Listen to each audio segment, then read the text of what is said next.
Hello friends, আমি beauty চলে এসেছি বিউটিস বেক অ্যান্ড কুক চ্যানেলে আপনাদের সঙ্গে। আজকে একটা একদম সহজ পদ্ধতিতে ডোরেমন কেক কীভাবে করা যায় সেটাই আমি আজকের আপনাদের সঙ্গে শেয়ার করব। অনেকেই এই ডোরেমন বানাতে গিয়ে বিভিন্ন রকম সমস্যার সম্মুখীন হন, সেইটা যেন না হয়, বিশেষ করে যারা বিগিনার্স তাদের জন্যই একদম একটা সিম্পল ডোরেমন, একদম কোনো রকম সমস্যাই হবে না করতে গেলে আর কি। সেইটাই আমি দেখিয়ে দেবো সহজ পদ্ধতি। এটা আমি ক্রাম কোট করে ফ্রিজে রেখেছিলাম 10 মিনিট। তারপরে এরপরে ফাইনাল আইসিং করছি।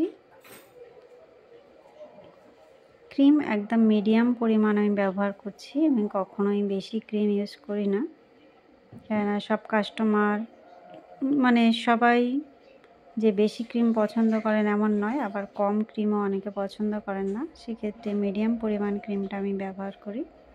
আচ্ছা, এইভাবে আমি কেকটা ফাইনালাইজিং করে নিলাম একটা স্ক্র্যাপার দিয়ে। খুব সহজে সাইডগুলো সমান হয়ে যায় খুব তাড়াতাড়ি আর কি। যদি না থাকে তাস, এটিএম কার্ড এগুলো ব্যবহার করতে পারেন। আচ্ছা, আমি মাঝখান থেকে একটা লাইন টেনে নিয়েছি, সেটা স্কিপ হয়ে গিয়েছে। আর এরকম একটা বড় ধরনের নজেল নিয়েছি, একদম লাইনের মাঝখান থেকে দুটো চোখ আমি এখানে ড্র করে নেবো আর কি। সেই জন্য আগে থেকে নজেল দিয়ে ছাপটা করে নিচ্ছি। আর এটা হচ্ছে নাকের জন্য করে নিলাম। চকলেট গানাশ দিয়ে আমি ড্রটা করছি, তারপরে আমি ক্রিম দিয়ে পুরো কেকটা কভার করব। এইবারে আশা করি বুঝতে পারলেন আমি কোথায় কিভাবে করলাম। আর এই যে নাকের জন্য একটা, বাকিটা আমি গানাশ দিয়ে করে নিচ্ছি। যদি অসুবিধা হয় একটা টুথপিক দিয়ে এটাও ড্র করে নিতে পারেন, কোনো অসুবিধা নেই। এর আগে আমি টুথপিক দিয়েও দেখিয়েছি। এটা জিপ, একদম সিম্পল। আগের যেগুলো দেখাতাম সেগুলো পুরো আলাদা, আর এটা একদম নতুন পদ্ধতি, কোনো রকমের সমস্যা হওয়ার কথাই নয়। এই যে সাদা ক্রিম দিয়ে আমি একদম ছোট সাইজের স্টার নজেল দিয়ে প্রথমে বর্ডারগুলো ড্র করে নিয়েছি।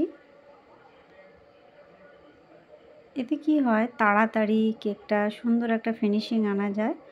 আর যদি এদিক ওদিক করে করতে যান সেক্ষেত্রে কী হয়, অনেক সময় সাইডে ক্রিমগুলো নয় বাইরে চলে আসে, নয় ভেতর দিকে চলে যায়, গ্যাপ থেকে যায়, সেগুলো আর হয় না। আমি যেভাবে দেখালাম সেভাবে করলে জিনিসটা একদম পারফেক্ট পাওয়া যাবে।